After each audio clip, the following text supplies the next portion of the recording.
Happy Thanksgiving, everybody. Today is Thanksgiving, and I hope your turkey is cooking, or maybe you've eaten it already. Our turkey is smoking away.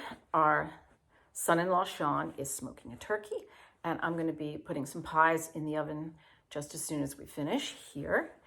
And we did invite Tom Turkey to join us at our venue, our same venue, which is going to be changing. I don't want you to get too bored. So hopefully keep it a little shorter because people have things to do on holidays. And I wanted to talk first about my video last time that I made with my granddaughters. Hope you saw it. There was a message there, got a little rocky at times. But what I was hoping to show was what kind of books and why I'm including certain books in my home library, my children's collection in my home library.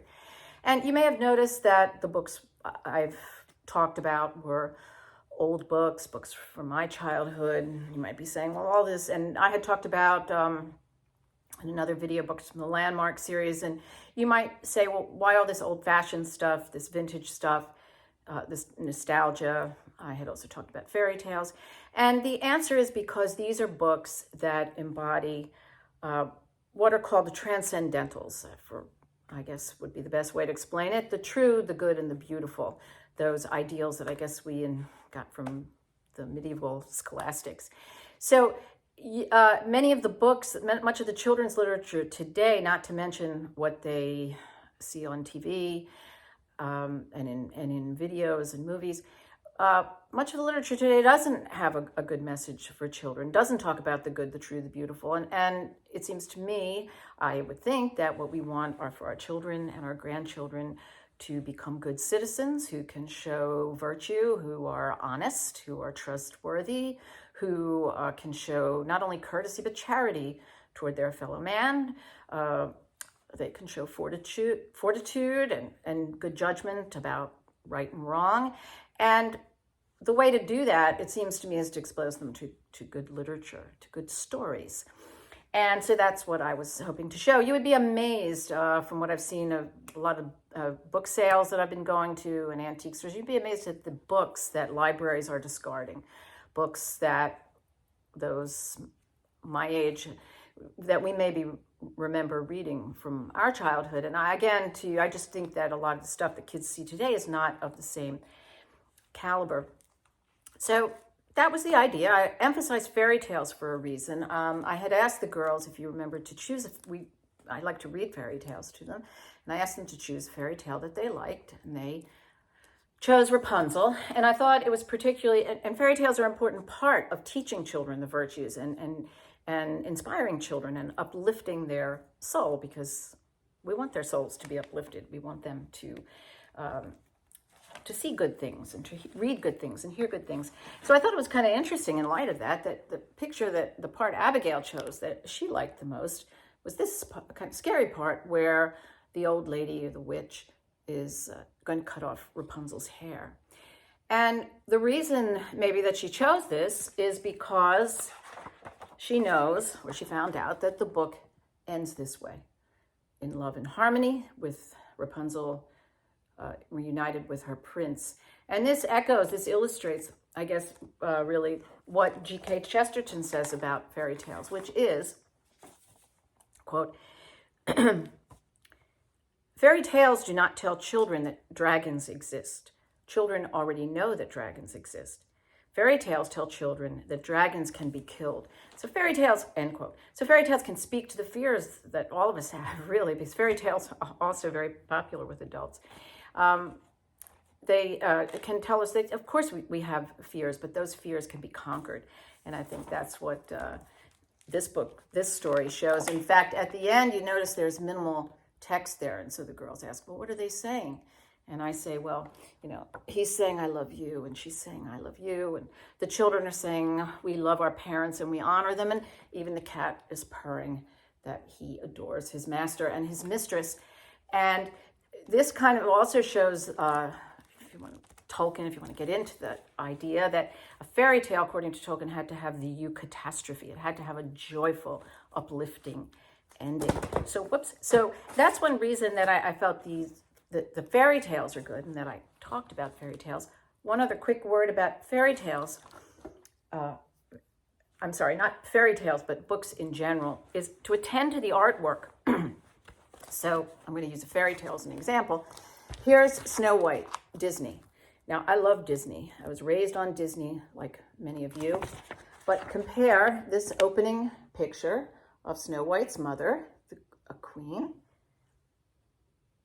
with this picture. A different caliber of artwork. So remember, pictures, you want to bring beauty also to the eye of the beholder, and children need to see this kind of artwork to know that there is the beautiful in the world. So that was another thing I was hoping to attend to there.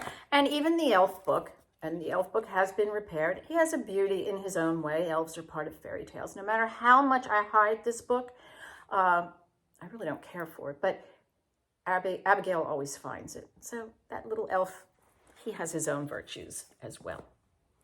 So let's move on. Voltaire, I have finished volume 9, The Age of Voltaire, in Will Durant's The Story of Civilization. This was one of the most depressing volumes. It mirrors our age, the postmodern, post-Christian world. And it even, look, the cover ties in with our fall themes. Oh, it reminds me, speaking of old books and vintage and nostalgia, some of you Eunice parents, if you're watching, you might remember this book. This is from Caroline's first grade. Very nice little book about Thanksgiving. Okay, back to Voltaire. So despite the fact this was 40 years, this book covered 1715 to 1756, 758 pages. 127 pages were devoted explicitly to Voltaire. And that's, according to Voltaire, is the theme of this book, because Durant writes, quote, "Voltaire is without question the most brilliant writer that ever lived," end quote. And Durant clearly sees Voltaire as influencing the other philosophers. So he influenced Diderot, Montesquieu, Helvetius, d'Holbach, even Rousseau. And of course, all of these, influenced, remember that quiz we had, Locke and Hobbes, all those names now falling, Montaigne, all those names falling into, all those philosophers and writers falling into place. But here, Durant sees Voltaire as the paramount influence of the Enlightenment era. Interestingly, 560 of the 798 pages of this book, 560 are devoted to culture, to literature, to art, architecture, theater, all the writings of the philosophers. 127 pages are devoted explicitly to Voltaire.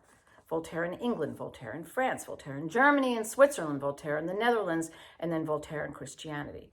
And only 238 pages are devoted to, let's call them the political events of the era, battles, uprisings, wars, different reigns of kings and queens. So this was a book about Voltaire. To try to summarize and to explain why this became a sort of an oppressive reading after a while, the conflict, if you will, that presented itself to the Enlightenment philosophers was, once they erased religion from the landscape, once they elevated the individual over society, then the question that they dealt with was, could man be moral without religion, and could you have a stable society without religion to shore up the social order? And that's a lot of what the writing was about. Their views about religion were not tempered or particularly tolerant. So, for example, Diderot writes about Christianity, quote, "The Christian religion is to my mind the most absurd and atrocious in its dogmas, unintelligible, mischievous, the most intolerant of all." Tolerance was a big issue. Helvetius writes on intolerance, there is one cause in which toleration can be detrimental to a people, and that is when it tolerates a religion that is intolerant, such as the Catholic.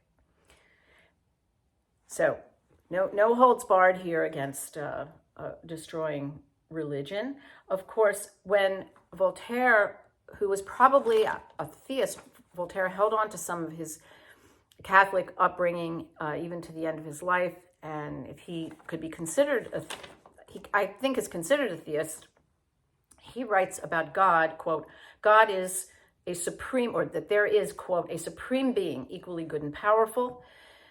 He writes, the theist joins no sect, just adores God and does good. So that's all man has to do. And exactly where this God ever came from or how we know what good is, that's never really answered by the philosophers.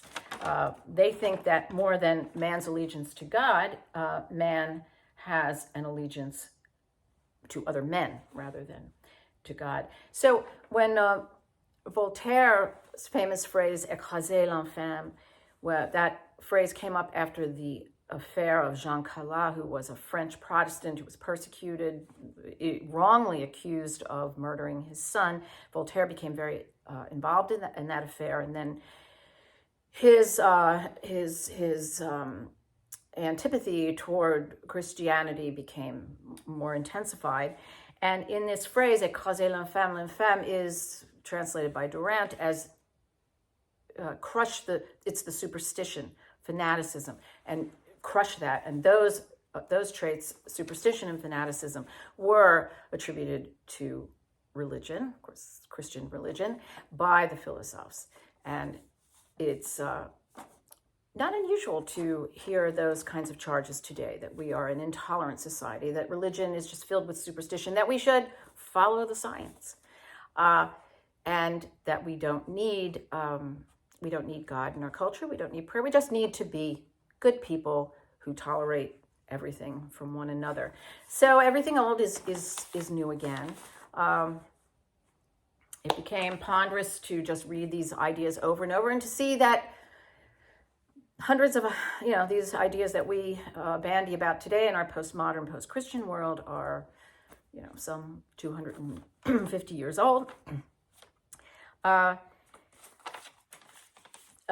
So I think that's what I can leave you with on this Thanksgiving. Hopefully we will meet again, and have a great Thanksgiving and a great day. See you all soon.